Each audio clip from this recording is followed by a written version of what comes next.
क्या आपने कभी सोचा है कि कर्मचारियों के लिए बना एक नया कानून किसी बैंक के मुनाफे पर अचानक कैसे असर डाल सकता है? ये अक्सर उन छोटी छोटी डिटेल्स में छिपा होता है जिन पर पहली नज़र में ध्यान नहीं जाता।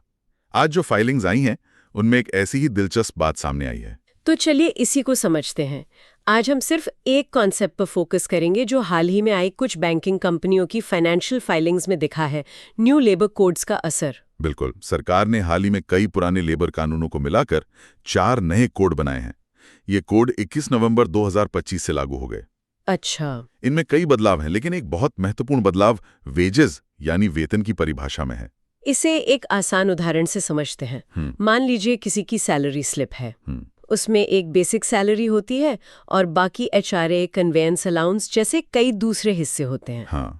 अब तक ग्रेचुइटी जैसे रिटायरमेंट बेनिफिट्स अक्सर सिर्फ बेसिक सैलरी पर कैलकुलेट होते थे। सही कहा, लेकिन नए लेबर कोड्स के हिसाब से वेतन की परिभाषा बदल गई है। अब ग्रेचुइटी और दूसरे बेनिफिट्स कैलकुलेट करने का आधार वो बड़ा हो गया है। मतलब अब ज्यादा पैसों पर कैलकुलेशन होगी। हाँ, बिल्कुल। इसका मतलब ये है कि कंपनियों को अपने हर कर्मचारी के लिए भविष्य के इन खर्चों के लिए पहले से ज्यादा पैसे अलग रखने पड़ेंगे। और क्योंकि ये कानून अचानक लागू हुआ, तो कंपनियों को अपने पुराने सभी कर्मचारियों के लिए इस बढ़े हुए खर्च को एक ही बार में अपनी किताबों में दिखाना पड़ रहा है। एकदम सही। और यही एक मुश्त खर्च मतलब वन टाइम एक्सपेंस हमें कुछ बैंकों के इस तिमाही के नतीजों में दिख रहा है, जो सीधे उनके मुनाफे पर असर डाल रहा है। बिल्कुल। तो चलिए अब सीधा फाइलिंग्स पर आते हैं। आरबीएल बैंक की आज जारी हुई प्रेस रिलीज में लिखा है कि इस तिमाही में उनका नेट प्रॉफिट 214 करोड़ रुपए रहा।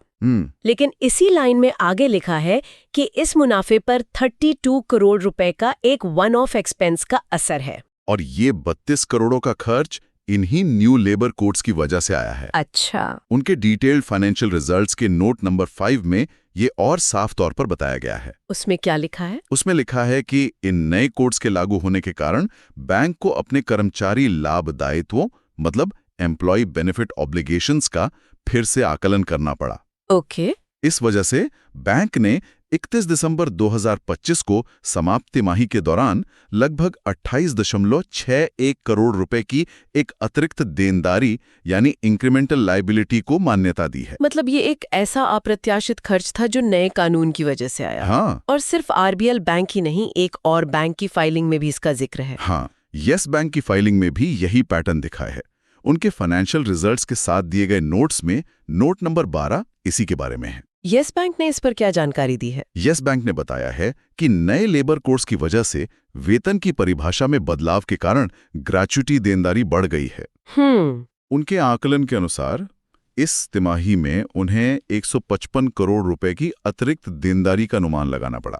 155 करोड़, ये तो काफी बड़ी रकम है। हाँ, और ये उनके खर्चों की लिस्ट में statutory impact of new labour codes नाम से एक अलग लाइन आइटम के तौर पर दिखाया भी गया है। अच्छा, एक अलग लाइन में ही दिखा दिया। हाँ, ये साफ करता है कि ये एक सामान्य ऑपरेशनल खर्चा नहीं है, बल्कि एक कानूनी बदलाव की वजह से आया एक मुश्त खर्च है। तो कुल मिलाकर दोनों बैंकों के मामले में एक बाहरी फैक्टर यानी एक नया कानून सीधे सीधे उनके इस तिमाही के मुनाफे को प्रभावित कर रहा है।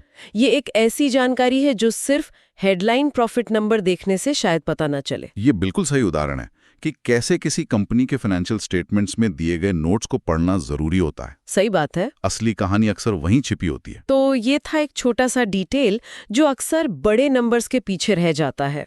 बाकी सारी जानकारी इन कंपनियों की तरफ से जारी की गई फाइलिंग्स में विस्तार से दी गई है। ये कंटेंट सिर्फ पब्लिक फाइलिंग्स पर बेस्ड है। Investment advice